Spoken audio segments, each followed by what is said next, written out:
Hola, bienvenidas y bienvenidos.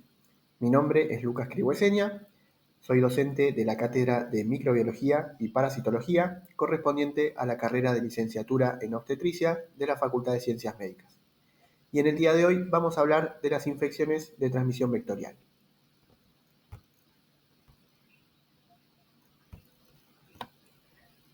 Para empezar a hablar de las infecciones vectoriales, es importante que repasemos algunos conceptos. Recordemos que un vector es un vehículo y por lo tanto funciona como transporte. En este caso nos vamos a referir a los vectores como organismos capaces de transmitir patógenos y por lo tanto capaces de transmitir enfermedades. Recordemos también que existen vectores de tipo biológico y de tipo mecánico. Los vectores biológicos son aquellos en los que el microorganismo desarrolla parte de su ciclo vital dentro del vector, como por ejemplo el mosquito Aedes aegypti que transmite el virus del dengue.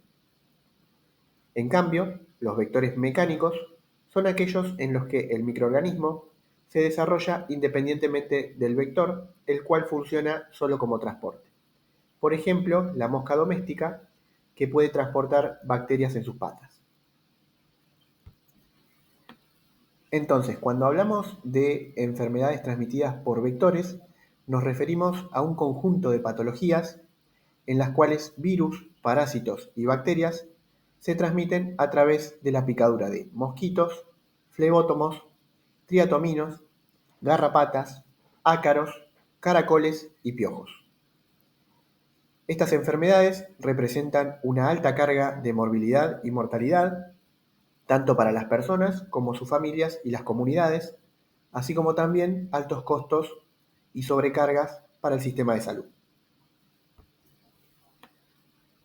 Según datos de la Organización Panamericana de la Salud, se estima que las infecciones vectoriales representan aproximadamente el 17% de la carga de enfermedades transmisibles en el mundo. Además, como muchos de estos vectores tienen hábitos domiciliarios y peridomiciliarios, se estima que el 80% de la población vive en zonas de riesgo. Una característica muy importante de las infecciones vectoriales es que los factores sociales, demográficos y ambientales afectan la dinámica de su transmisión, debido a que son factores que influyen en el hábitat de los vectores. Esto genera patrones de dispersión geográfica, resurgimiento y estacionalidad. Cuando hablamos de los principales vectores, vamos a ver que muchos de ellos son hematófagos, es decir, se alimentan de sangre. Esto implica que cuando pican a una persona que está cursando una infección, ingieren el patógeno y posteriormente, al picar a una persona susceptible, transmiten la enfermedad.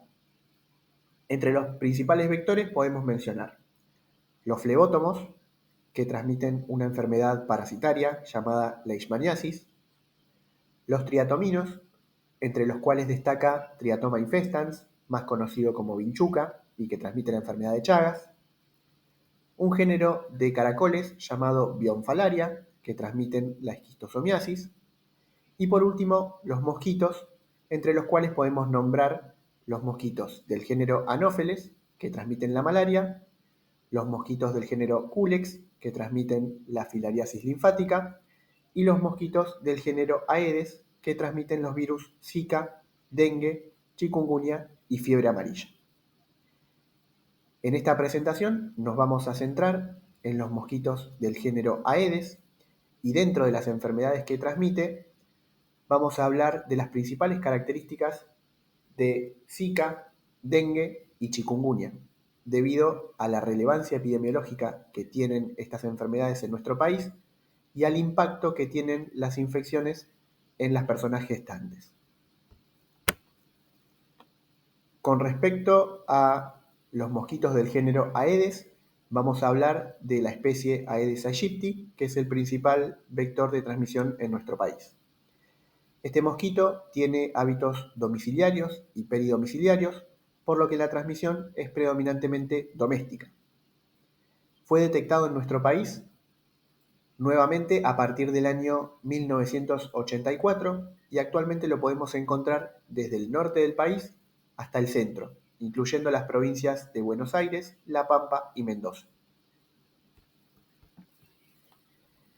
El mosquito se desarrolla en lugares oscuros y húmedos. Esto implica que cualquier recipiente capaz de acumular agua se pueda convertir en un criadero. Sin embargo, existen algunos que pueden producir gran cantidad de mosquitos. Por ejemplo, como vemos en la imagen de la derecha, las cubiertas de automóviles son excelentes lugares para el desarrollo de estos mosquitos. Esto es debido a su forma, que impide que se vuelque el agua, al material aislante con el que están fabricados y a su color oscuro, lo cual permite mantener una temperatura adecuada para el desarrollo de las larvas. De todas maneras, tengamos en cuenta que cualquier objeto dentro de nuestras casas, como macetas, floreros, tachos, bebederos de mascotas, botellas, plásticos, entre otros, pueden funcionar como un sitio para el desarrollo del vector. Además, cuando alcanzan su etapa adulta, requieren de humedad para sobrevivir mayor tiempo, por lo cual los ambientes con pastos altos resultan ideales para el desarrollo, ya que ofrecen alimento y refugio para el Aedes aegypti. Con respecto al ciclo del vector, vamos a ver que presenta 4 etapas. Los mosquitos hembra ponen sus huevos, que se adhieren a las paredes del recipiente que acumula agua, y en este sentido es importante remarcar que no requieren de grandes cantidades de agua para hacerlo. Como vemos en la imagen superior derecha, tienen aspecto similar a la tierra negra, y cuando se cubren de agua, dan lugar a la salida de las larvas. Las larvas, como vemos en la segunda imagen de la derecha, son muy activas y viven en el agua, y en alrededor de 5 días se transforman en pupa o crisálida, que es la tercera imagen que vemos a la derecha. Por último, en aproximadamente 2 o 3 días, las pupas se convierten en mosquitos adultos que vuelan. A continuación vamos a hablar de las principales características de las infecciones que transmite este vector, comenzando con el virus que produce el dengue. El dengue es una enfermedad causada por un virus que se transmite a través de la picadura de un mosquito, como vimos previamente, perteneciente al género Aedes, principalmente Aedes aegypti. Existe otra especie de mosquito Aedes, que es el Aedes albopictus, que en otras partes del mundo también representa un vector importante de transmisión. El virus del dengue pertenece a la familia Flaviviridae y existen 4 variantes o serotipos, numeradas del 1 al 4. Como vemos en la imagen de la derecha, los flavivirus son virus de ARN monocatenario con una cápside de forma icosaédrica y constan de una envoltura lipídica, es decir, son virus envueltos. En esta envoltura lipídica se encuentran ancladas proyecciones de superficie, entre las cuales podemos nombrar las glicoproteínas M de membrana y la glicoproteína E de envoltura. Ambas juegan un rol fundamental en lo que es la adherencia del virus y como factores de virulencia. Si bien cualquier serotipo puede dar lugar a una enfermedad grave, los serotipos 2 y 3 han sido asociados a la mayor cantidad de casos graves y fallecidos. Con respecto a la epidemiología, debido a los patrones geográficos y de estacionalidad que mencionamos previamente, es importante contar con datos a nivel regional, ya que los movimientos migratorios suponen un riesgo de transmisión por casos importados. Como vemos en la tabla publicada en el Boletín Epidemiológico Nacional, Brasil, a la semana epidemiológica 18, tiene la mayor cantidad de casos confirmados, siendo 554.542, seguido de Bolivia con 21.799. A nivel nacional, desde la semana epidemiológica 31 del año 2022 hasta la semana 21 del 2023, se notificaron 110.990 casos compatibles con dengue. Del total de casos, 103.489 son autóctonos, y 1.313 son casos importados. Hasta el momento se registró en el país circulación predominante del serotipo DEN2, identificándose en el 80,94% de los casos subtipificados, seguido del serotipo DEN1 en el 19,01% y por último DEN3 con el 0,05%. Además, a nivel nacional se notificaron 60 casos fallecidos, dando una tasa de letalidad del 0,05%. Con respecto a las manifestaciones clínicas, la infección por dengue puede ser clínicamente inaparente o generar una enfermedad de variada intensidad. El periodo de incubación es de 5 a 7 días y tengamos en cuenta que el dengue es una enfermedad sistémica y muy dinámica en la que en el transcurso de pocas horas un paciente puede pasar de un cuadro leve a un cuadro grave. Al inicio de la fiebre no es posible predecir si el paciente tendrá síntomas y signos leves todo el tiempo o si evolucionará a una forma grave de la enfermedad. Sin embargo, como vamos a ver más adelante, durante la etapa crítica existen algunos signos previos al empeoramiento llamados signos de alarma y que nos permiten identificar a aquellas personas que van a desarrollar enfermedad grave.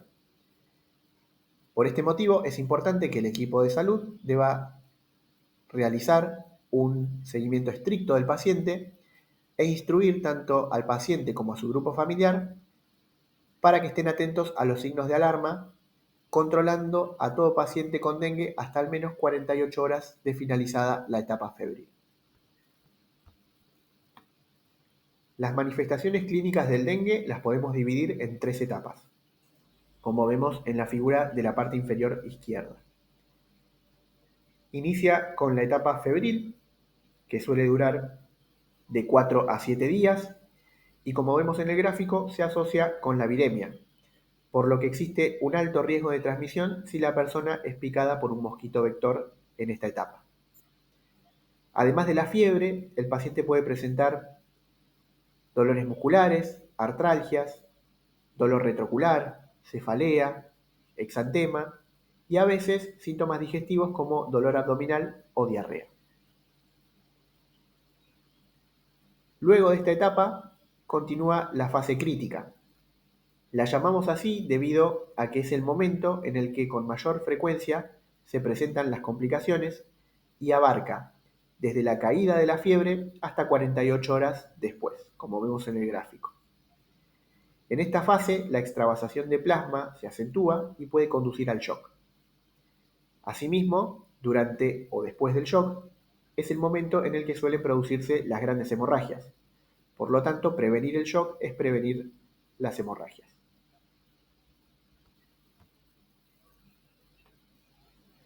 Como dijimos previamente, si bien al principio de la etapa febril no es posible predecir la evolución del cuadro, en la etapa crítica existen signos previos al empeoramiento clínico que los llamamos signos de alarma y nos permiten identificar antes de que ocurra a aquellas personas que pueden desarrollar enfermedad grave y poder tomar las medidas necesarias. Estos signos de alarma son dolor abdominal intenso y sostenido, vómitos persistentes, derrame seroso, sangrado de mucosas, cambios en el estado mental del paciente, hepatomegalia y en caso de tener disponible el laboratorio, un incremento brusco del hematocrito concomitante con rápida disminución del recuento de plaquetas. Por último, en la etapa de recuperación, generalmente se hace evidente la mejoría del paciente, pero tengamos en cuenta que en algunas ocasiones existe un estado de sobrecarga de volumen, así como alguna infección bacteriana agregada como complicación. En esta etapa es importante vigilar sobre todo a aquellos pacientes que tengan dificultades en el manejo de los líquidos, como por ejemplo las personas de edad avanzada, las personas con insuficiencia cardíaca o insuficiencia renal crónica. Con el fin de orientar el manejo terapéutico de los pacientes con dengue, se han hecho estudios para clasificar el cuadro clínico y de esta manera poder adecuar las medidas a cada caso. Es así como podemos clasificar al cuadro clínico como dengue y dengue grave, siendo la presencia de escape masivo de fluidos, hemorragia grave o afectación órgano específica lo que define la gravedad del cuadro. Como dijimos, esta clasificación tiene implicancias en el tratamiento. Ahora bien, ¿cuándo sospechamos un caso de dengue? Para aumentar la sensibilidad y detectar los casos de manera temprana, se propone una definición de caso sospechoso con el objetivo de identificar aquellas situaciones que ameriten ser estudiadas para dengue y eventualmente tratadas. Entonces debemos sospechar dengue en una persona de cualquier edad y sexo que presente fiebre de menos de 7 días de duración, sin afección de las vías aéreas superiores, ni ninguna otra etiología que explique el cuadro, acompañada de 2 o más de los siguientes signos: cefalea y o dolor retroocular, malestar general o mioartralgias, diarrea o vómitos, anorexia y náuseas, erupciones cutáneas, petequias o prueba del torniquete positiva, y en caso de tener disponible el laboratorio, leucopenia o plaquetopenia. Una vez que identificamos un caso sospechoso de dengue, el siguiente paso es categorizarlo. Para esto nos vamos a basar en 2 variables muy importantes. La primera tiene que ver con la presencia de condiciones preexistentes que impliquen un mayor riesgo de desarrollar dengue grave, como por ejemplo cardiopatías, edad avanzada, obesidad, embarazo, así como también variables sociales como por ejemplo vivir solo o tener dificultades de acceso al hospital. La segunda variable en la que nos vamos a basar es la presencia o no de signos de alarma o criterios de dengue grave. Entonces, en función de estas variables, vamos a desarrollar 4 categorías que tienen implicancias en el manejo del paciente. Por un lado, podemos hablar de casos de dengue sin signos de alarma ni comorbilidades. En estos casos, el paciente puede ser manejado de manera ambulatoria con seguimiento estricto. Por otra parte, tenemos los casos de dengue con signos de alarma o con comorbilidades, y en estos casos el paciente deberá ser internado, pero puede ser manejado en una sala de cuidados generales. Y por último, recordamos los criterios para dengue grave, que son el escape masivo de fluidos, ya sea un shock hipovolémico por fuga de plasma o distrés respiratorio por acumulación de líquidos, sangrado grave o daño órgano específico importante como hepatitis, miocarditis o encefalitis. En estos casos hablamos de dengue grave y el paciente debe ser internado en una unidad de cuidados intensivos. Con respecto al diagnóstico, como podemos ver en el gráfico, podemos utilizar métodos directos o indirectos. Y la elección de uno u otro método va a depender del estadio de la enfermedad en el que tomemos la muestra. La muestra puede ser de sangre, que es lo más frecuente, pero también se pueden tomar muestras de tejidos. Si la muestra se toma con menos de 5 días de evolución, como vemos en el gráfico, vamos a estar tomando esa muestra en la etapa de viremia. Por lo tanto, vamos a utilizar métodos directos. Los métodos directos de los que disponemos son la detección del antígeno NS1 y el aislamiento o detección del genoma viral por PCR. En caso de que la PCR o el aislamiento nos den un resultado positivo, se va a confirmar el caso de dengue. Y en caso de que sea negativo, vamos a solicitar métodos indirectos con más de 5 días de evolución para detectar anticuerpos específicos frente al dengue. Entonces, con más de 5 días de evolución, vamos a tomar una muestra para detección de IgM, que en caso de ser negativa nos va a descartar el caso, pero en caso de ser positiva vamos a clasificar el caso como dengue probable. Y para confirmarlo, vamos a realizar un par serológico, tomando una segunda muestra a los 14 días de la primera y realizando, en este caso, una prueba especial que se llama test de neutralización. El test de neutralización nos puede dar tres resultados. Si se informa como negativo, descarta el caso de dengue, y si se informa positivo, nos confirma el caso de dengue. Por último, en caso de que la prueba de neutralización nos informe un resultado constante, vamos a estar frente a una infección por dengue pasada. Con respecto a la prevención, vamos a ver que está centrada en controlar el vector y en la detección temprana de los casos para aislamiento entomológico. Entre las medidas más importantes podemos mencionar: promover que la población elimine recipientes que puedan funcionar como criaderos de mosquitos, tanto en su domicilio como en áreas de trabajo. Garantizar que las tareas de eliminación de posibles criaderos se realicen en las dependencias públicas, con especial cuidado en los centros de salud.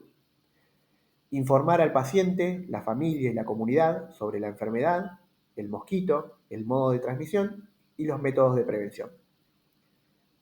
Buscar activamente los casos de síndrome febril inespecífico y la protección de las picaduras a los pacientes enfermos de dengue mientras se encuentren febriles, ya que, como dijimos previamente, en esta etapa, si el paciente es picado, el mosquito vector tiene una alta probabilidad de transmitir la enfermedad a otra persona susceptible. En la siguiente presentación vamos a hablar de los otros dos virus que transmite este vector, de importancia epidemiológica y de impacto significativo en las personas gestantes, que son los virus Zika y chikungunya.